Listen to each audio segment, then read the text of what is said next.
Josh Irvin, wide receiver Austin Pena, Cade Nixon, Jack Hurt, and a couple of the Ganado cheerleaders as well. So again, real quick for you guys, getting in with get a little chant for us here. 1, 2, 3. Let's go Indians.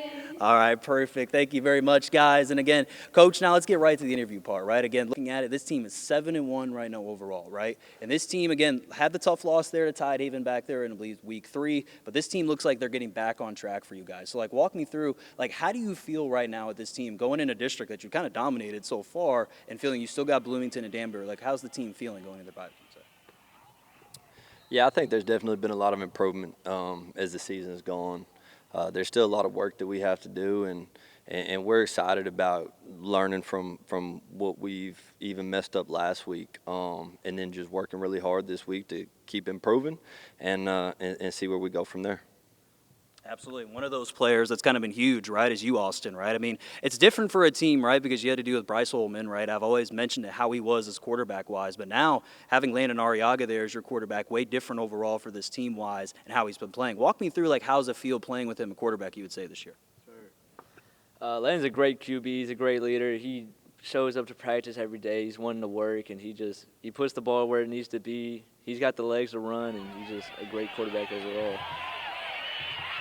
Absolutely, and that's cool because looked like Bryce and Landon, they got similar traits for quarterback wise, right? You can tell that again using the running game, but also when he needs to, he makes the big passes, right? And again, being a lefty too, that's a little bit of advantage sometimes being a left-handed quarterback than right-handed because for defenses you don't know what's going to be like, So at the quarterback spot, so Cade, you're another one of those underrated, I would say, wide receivers for this team, right? That kind of makes some big-time plays when you need to. So walk me through how do you feel like this year has been for you overall, and what are some things you've worked on maybe from last season to improve here for this season?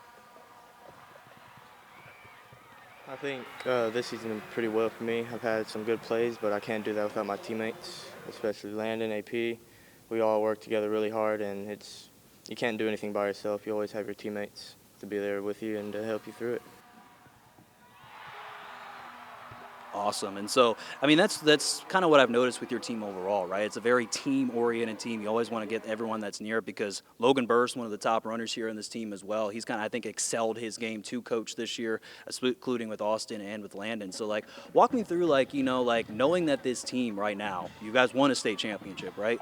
I feel like now you guys know that everyone's got your back now, that you were the 2A Division I state champs. So, how does it feel knowing that, you've kind of been on people's radar now, being champions and stuff like that, and how has that kind of maybe changed overall, how, you've talked to the team and speech-wise and everything when it goes to that? I don't know if there's per se a target on the back or anything like that.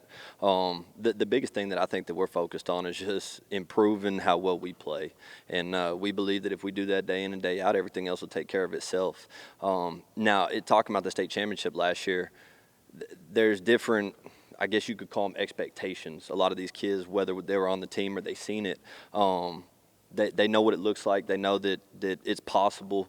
And being in that situation, I think that right there kind of elevates everything and makes it special. But we're just focused on the daily improvement of the team that we have this year.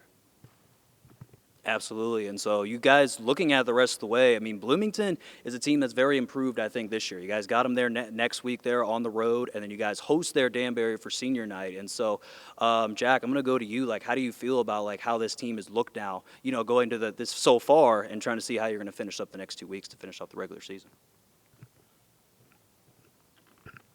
I would say from week 1 there's been a huge improvement O-line-wise and as a team in whole. But these last 2 weeks, we just keep playing our best and try to get better each and every week. I think there's a legit shot at making a deep run.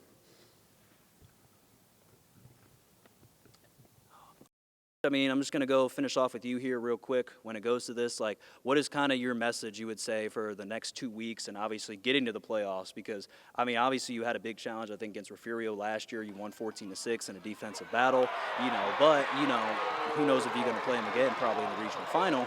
Most likely we'll have to see. But, how do you feel right now, with this team? Looks like probably going to win the district title. Don't know that yet. You don't want to say anything. But, obviously, you're getting ready to probably win district and then probably see if you go far in the playoffs. What's the thing to try to be back-to-back state champions, you would say?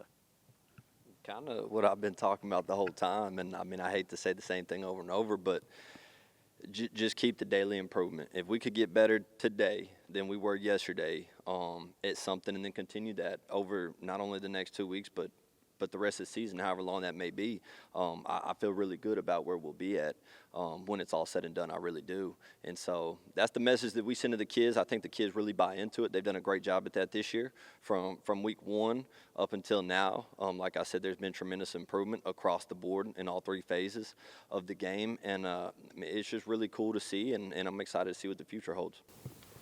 Absolutely, and I kind of just thought about this question kind of off the spot too. Like, out of this year, maybe this can be for all you guys or whatever. Who do you think's kind of been the most like stepped up probably for this team this year? That you probably were like, man, from last year they kind of didn't really get the reps they wanted to, but this year they've kind of done a really good job. I'd say probably Arriaga. I mean, you saw it. He's been showing out, playing every game like it's his last game, and just he's a baller. I would say Arriaga too. He's pretty well, but we also have a lot of younger kids, the freshmen that showed up, like Sean Willis. I think he's stepped up and played a big part. I would say Sean too and Landon, but I feel like Tyler's done a pretty good job stepping in at linebacker, kind of off the spot. Worked all summer and spring on the D line, but stepping in at linebacker, he's done well these past couple weeks. All right, awesome. So, I mean, that's going to conclude here with my interview here with the Ganado Indians. And again, they're going to be back in action there on the road there versus Bloomington before they have their senior night there against Danbury.